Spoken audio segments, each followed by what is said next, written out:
Mari kita belajar pendidikan agama Islam kelas 7 bab 9 rukhsah kemudahan dari Allah Subhanahu wa taala dalam beribadah kepadanya.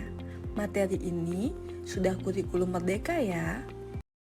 1. Memahami makna rukhsah. Rukhsah secara bahasa memiliki arti keringanan atau kelonggaran. Secara istilah, rukhsah diartikan perubahan hukum dari hukum asalnya karena sebab tertentu dengan tujuan untuk memberikan kemudahan dan keringanan. Hukum rukhsah adalah al-ibahah atau dibolehkan karena kebutuhan atau keterpaksaan. Hukum rukhsah sesuai dengan firman Allah Subhanahu wa taala pada surat Al-Baqarah ayat 286 yang artinya Allah tidak membebani seseorang melainkan sesuai dengan kesanggupannya. Dia mendapat pahala dari kebajikan yang dikerjakannya dan dia mendapat siksa dari kejahatan yang diperbuatnya. Apa saja yang menjadi alasan diperbolehkannya rukhsah? Berikut ini adalah uraian singkatnya. A. Tujuan rukhsah bukan untuk berlaku zalim, dosa, atau meringan-ringankan suatu hukum yang sudah ringan. B. Orang yang sedang dalam perjalanan atau musafir diberikan keringanan sesuai dengan jarak dan kondisi yang ditentukan. C. Rukhsah bagi orang jika tidak mampu menjalankannya seperti puasa di bulan Ramadan dikarenakan musafir atau sakit. D. Rukhsah bertujuan pula untuk menghilangkan kesulitan dan menghendaki keringanan sampai menemukan kelapangan sesudahnya. Manusia dapat memilih antara melaksanakan azimah, ketentuan semula, atau rukhsah, keringanan.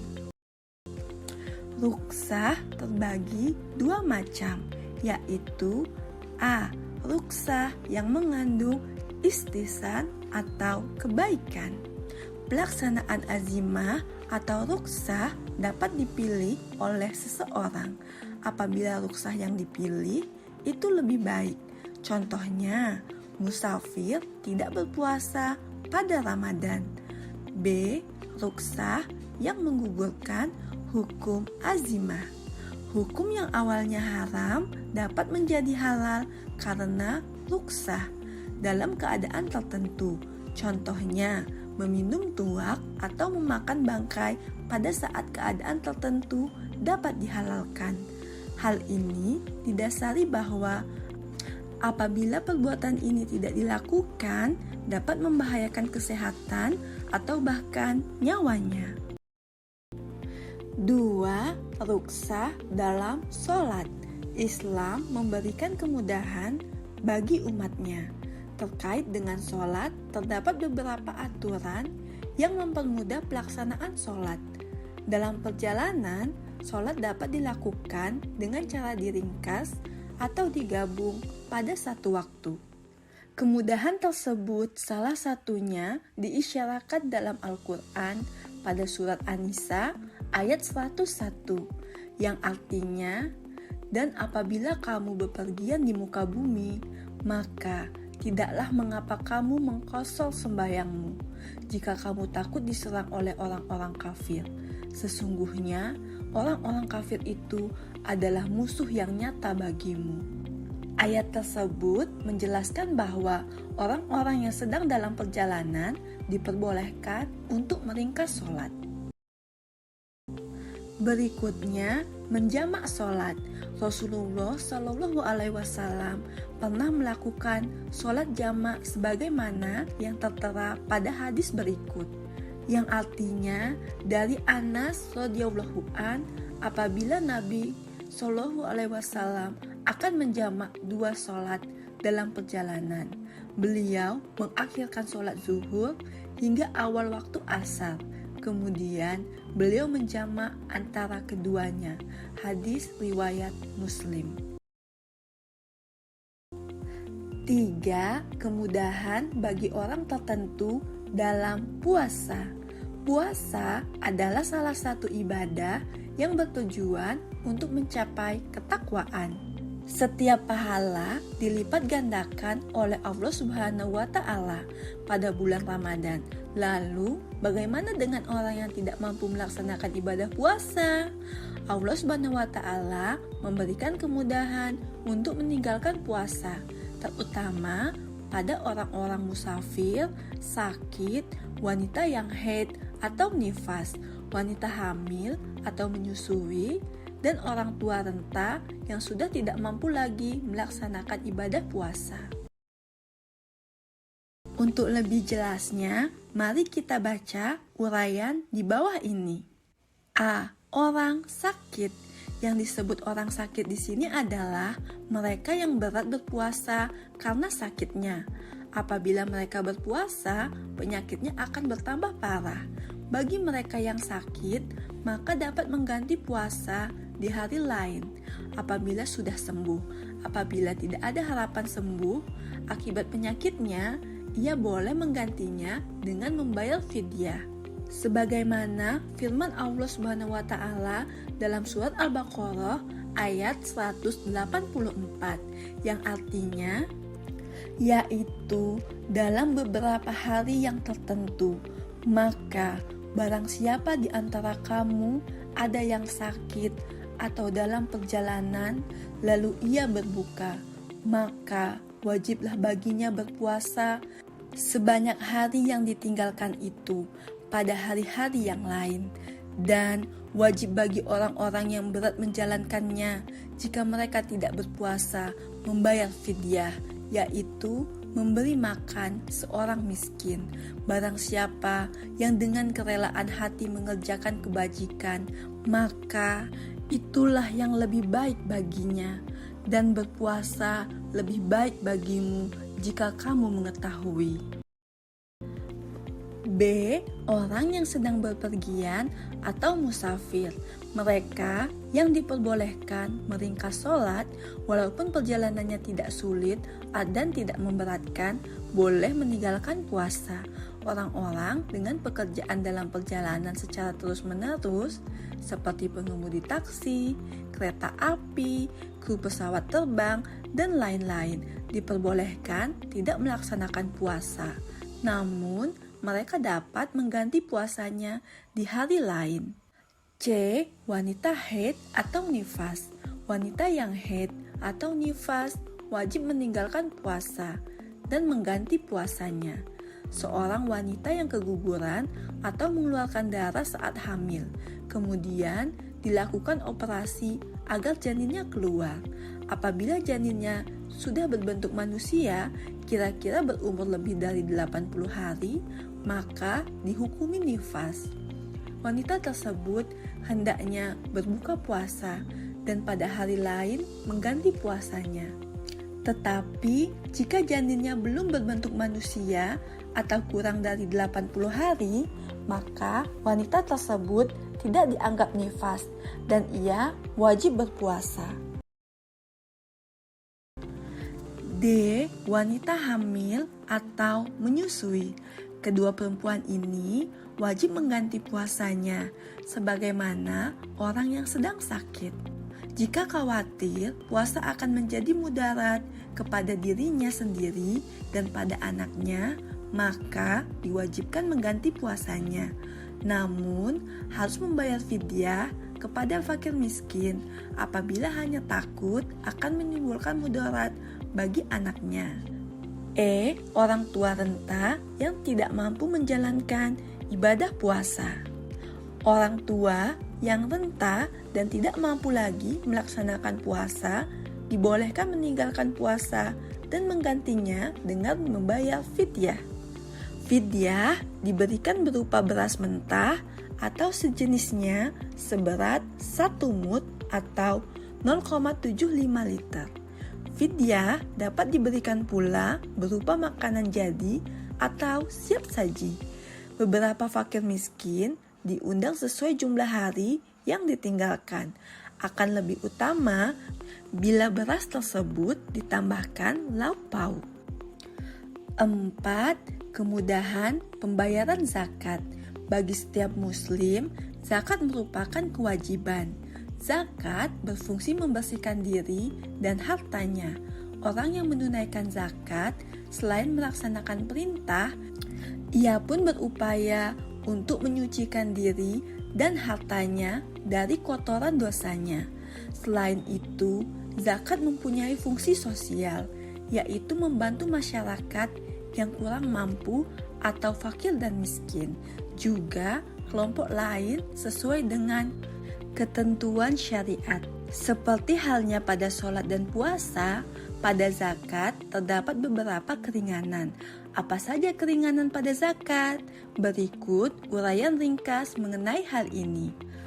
A. Zakat fitrah dapat dibayar dengan uang. Zakat fitrah dibayar oleh jenis makanan pokok langsung, seperti beras. Untuk memperingan proses pembayaran, zakat dapat dibayarkan dengan uang yang seharga dengan makanan pokok tersebut. B. Pembayaran zakat dilakukan oleh pemilik zakat. Untuk kemudahan teknis pembayaran, seseorang dapat mewakilkan pembayaran zakat pada orang lain. C. Pembayaran zakat fitrah bertujuan untuk membahagiakan fakir miskin pada hari raya. Namun demikian, pembayaran bisa dilakukan beberapa hari sebelum Idul Fitri. Kalian tentu ingat, MUI memberikan saran kepada umat muslim untuk mendahulukan zakat fitrah, terutama pada saat situasi pandemi COVID-19. Hal ini selain berkaitan dengan manfaat sosial, juga mempermudah pembayaran zakat bagi orang yang wajib zakat. 5. Kondisi yang dimudahkan dalam haji. Ibadah haji merupakan napak tilas sejarah Nabi Ibrahim alaihissalam dan keluarganya di masa lalu. Semua ritual ibadah haji memiliki hikmah. Haji mabrur merupakan harapan semua jamaah haji.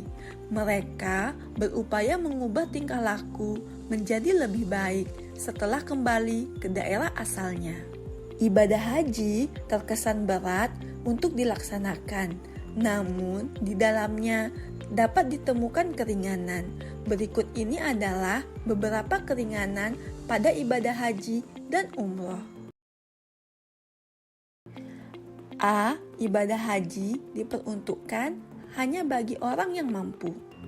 Ibadah haji merupakan rukun Islam yang pelaksanaannya tidak diwajibkan kecuali hanya kepada mereka yang mampu. Allah Subhanahu wa Ta'ala mewajibkan ibadah ini hanya kepada mereka yang mampu untuk berangkat haji. Mereka yang tidak masuk dalam kategori mampu tidak diwajibkan untuk mengerjakan ibadah haji. Allah Subhanahu wa Ta'ala berfirman dalam surat Al-Imran ayat 97 yang artinya, di sana terdapat tanda-tanda yang jelas, di antaranya makam Ibrahim. Barang siapa memasukinya, yaitu Baitullah, amanlah dia.